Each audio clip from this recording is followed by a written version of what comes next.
Y'all, I've had another one of them revelations. I'm just gotta fucking laugh at myself. Hello, Sarah from Ancient Esoterica here, and I just had quite the download that I wanted to share with you guys. And it is the fact that what if our ego is the voice of our inner child? Pause for effect. Because, I don't know, I was just realizing a lot of the ways in which I silence my ego, and I'm just like, shut the fuck up, just chill. And a lot of the healing work and a lot of the just wisdom codes that have been around me recently have been regarding the ways in which we silence our inner child, and we, say like, oh, just like shut up, like you're just annoying and whatever.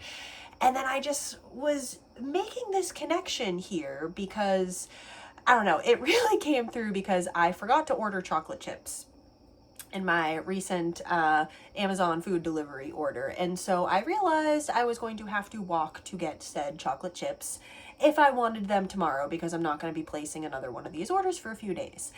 And I started to realize that my ego was just yapping and yapping and yapping and yapping, and the connection was made. Maybe our inner child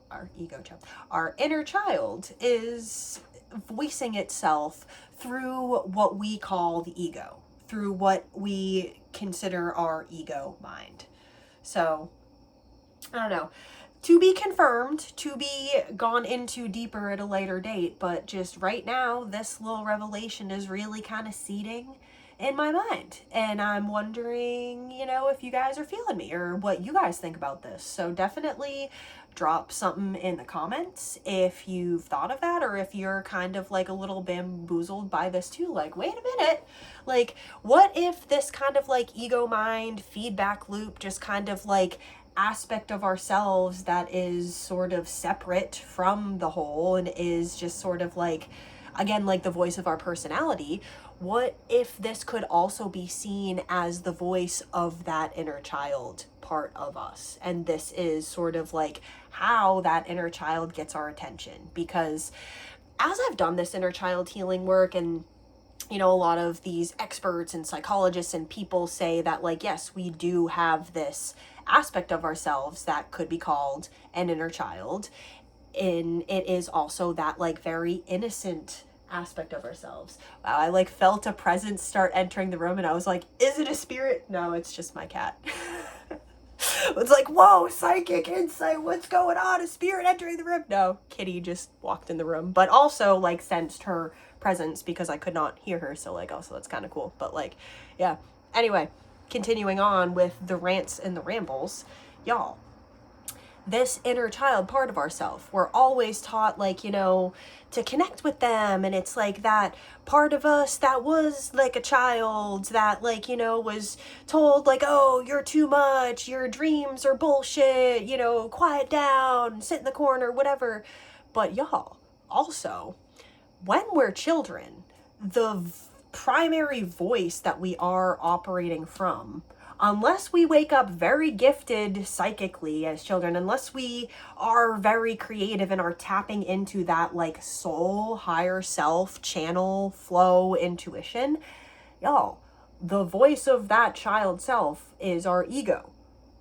All we know as children, most of us, like I said, unless we're gifted and we have all of this, psychic insight or higher dimensional awareness or just intuition or whatever, which, a lot of us, if you're watching this, did experience that. But predominantly, that voice in our head, that voice that we were speaking and that we're aligning to and expressing and just experiencing, y'all, that's ego.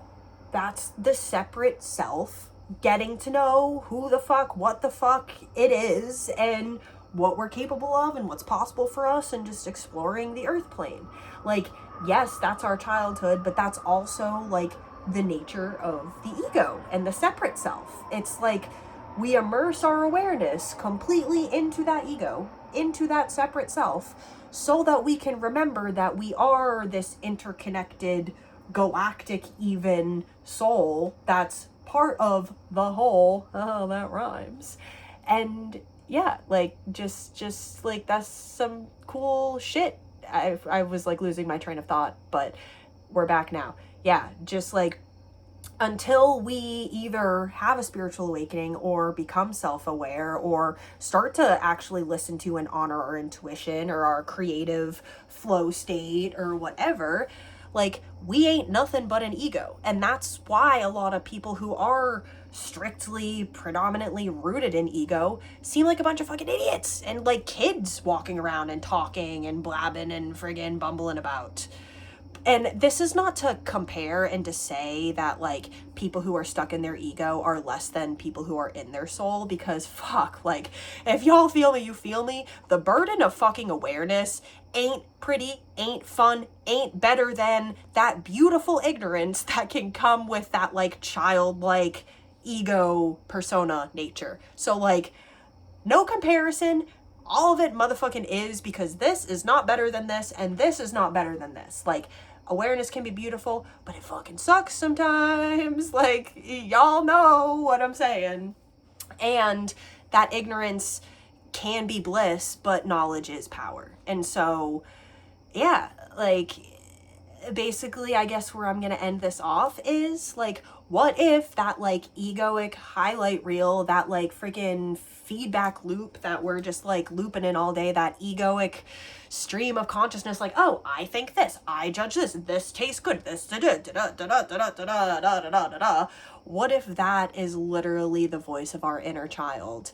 And the reason why we feel so repressed and suppressed and not expressed, all those things in one, could be because we're just like, oh, shut the fuck up, you stupid brain, or we're just like, oh, like, will you shut up, or like, we're not listening to that stream. And that doesn't mean we have to like sit there and just listen to our fucking ego yap all day, but tell me not how many times when we just like slow down and either start observing those thoughts or interrupt the feedback loop, or just like realize what the thought loop is trying to get at, like what is seeking resolution. Are we emotionally overwhelmed? Are we, you know, burdened with responsibility? Like, why are we looping in the thoughts we're looping in? And like, what is it bringing into our awareness? Like, just that pause can be everything. But like, I guess kind of, again, what I was trying to get at is like, we don't want to just listen to that shit all day. We want to just, in a way, like, pause the feedback loop and bring that awareness to the nature of the thoughts to see, yeah, that's what I was getting at. What was seeking resolution? Why we're thinking the thoughts in the first place? And that's when we start to give that inner child, that ego, the awareness that we've been denying, especially if we see ourselves as like, fucking, yeah, we're so self-aware, like we're high and mighty because of it. You know, if we've just been denying that innocence and that part of us that just like wants to yap, that wants to have an opinion, that wants to individuate and express, half the time, all we really need is to just bring that awareness there. And so if your ego is yapping it up a storm, and if you're just kind of like in your head, in your thoughts all day, I invite you to not shame that voice. Because what if that voice is actually the voice of your inner child? And like, how would you as a child like to be spoken to? Or, fucking wisdom code here, what have you tolerated? Throat chakra clearing right now. What have you tolerated ways that you were spoken to maybe since childhood that aren't actually very nice?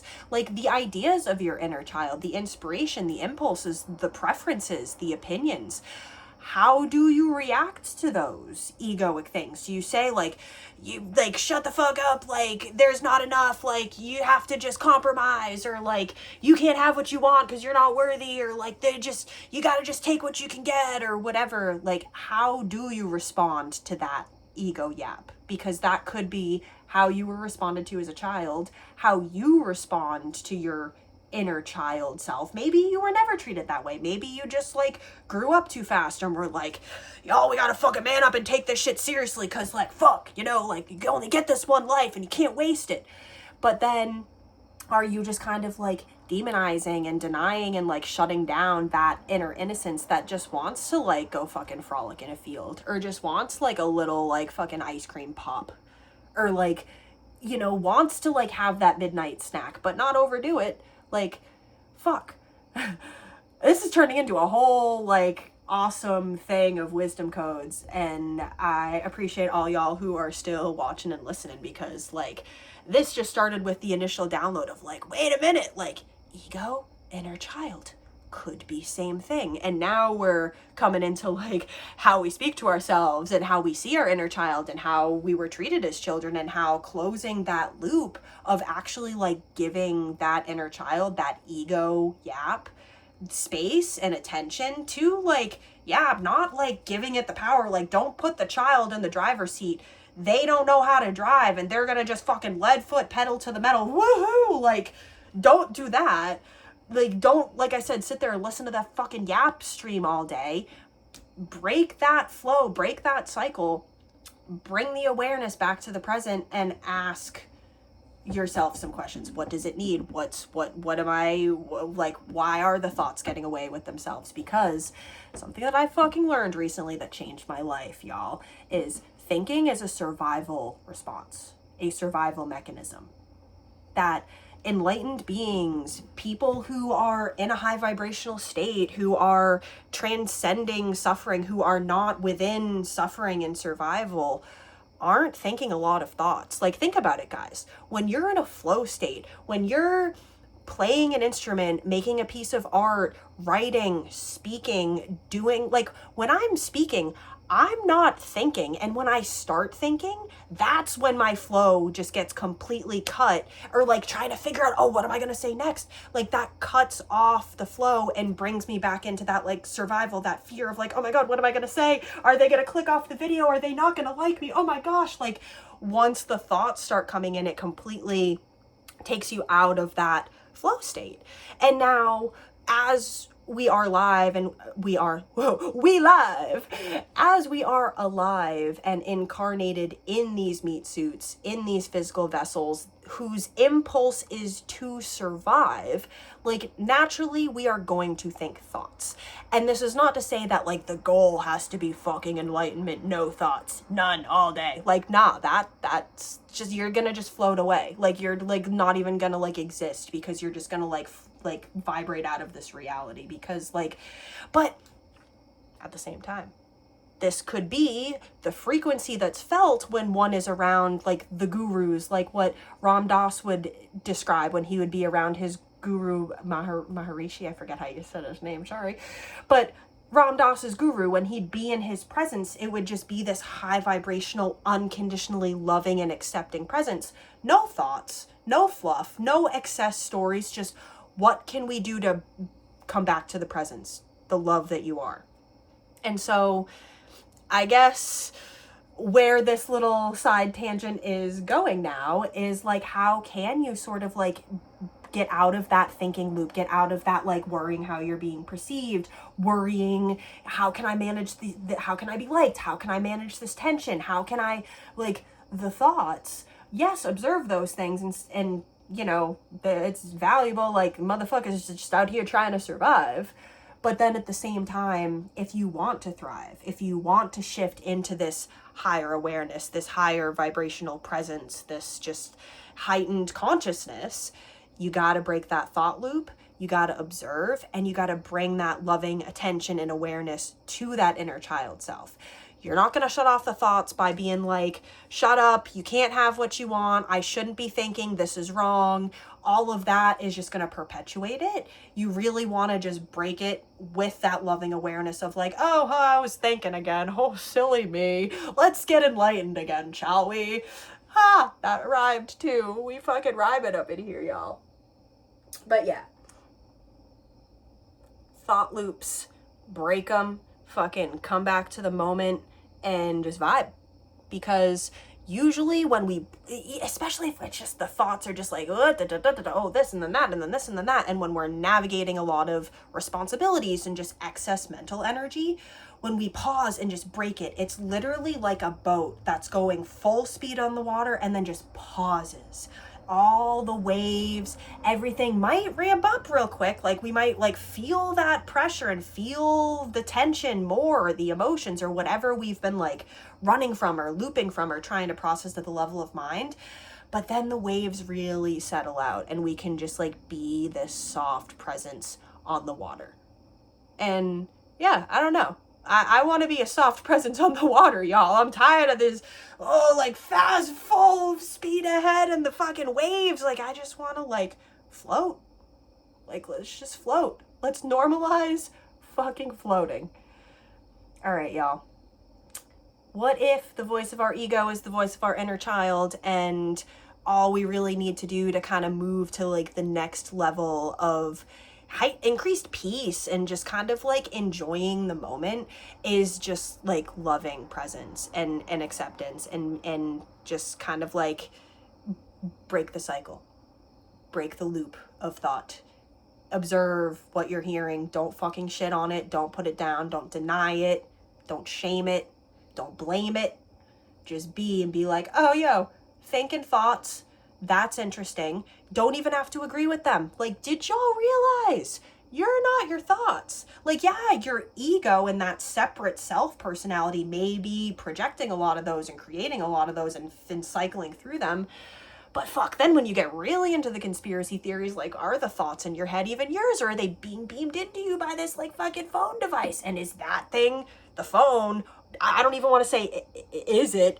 It is reading your fucking thoughts. And like everybody has confirmed this, that they have experienced the same thing where they haven't spoken about anything. Yeah, I feel all you fucking algorithm gods being like, oh shit, they're figuring out our secret. Fucking listening to our brains. Like how many, sorry, that was like a whole squirrel tangent, like ADD, ADHD, autism. Did that even make sense? No, but we're here for it. And what I'm getting at is a lot of my friends have said they haven't even spoken about anything, but they're seeing ads for it. And so the fucking technology is like reading our thoughts and reading our brains. So la-di-da, happy fucking Monday on Earth, y'all. It's good to be here. Okay, so I am gonna go because I am so long overdue for a shower and a smoke, and we're gonna just go vibe it out. But yeah, let me know what you guys' thoughts are and what you're feeling with all the connections that we made, because I would love to hear your reflections. Sending y'all so much love, peace, namaste. Check out my website, check out my offerings, my reading, my readings. I do tarot, I do Akashic Record stuff. I've got ebooks on my website for sale, and I've also got a bunch of free articles about some really, really cool shit. So go check all that out. Sending you guys so much love, peace, and namaste accents tonight. Yeah.